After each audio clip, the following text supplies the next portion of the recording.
आम आदमी पार्टी के मोहम्मद अलाउद्दीन अल्पसंख्यक एवं अन्य पदाधिकारियों ने बचेली नगर पालिका कार्यालय में पहुंचकर सीएमओ आई.एल. पटेल को नगर में व्याप्त अनेकों समस्या का ज्ञापन सौंपा। साथ ही बचेली के विभिन्न वार्ड में जल समस्या, वार्ड में स्ट्रीट लाइट का अभाव, साफ सफाई का अभाव, नाली की साफ सफाई, वृद्धाओं का पेंशन स्वीकृत नहीं होना जिससे उनका गुजारा नहीं हो पा रहा है।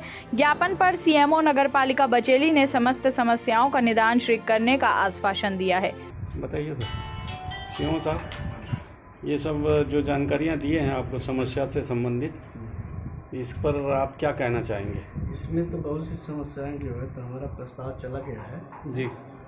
शासन को पूरा चले गए हैं। 15 में विधायक, 14 में आपका सीएम घोषणा में भी है, उनको सुविधा में चले गए। अब जो छोटे छोटे कुछ गड्ढे हैं, जैसे पेंशन वाला है जी, समस्त दस्तावेज लेके यहाँ कार्यालय में आ जाए जी, तो जो नियम प्रावधान है उसके तहत कर देंगे, उसको निराकरण कर देंगे।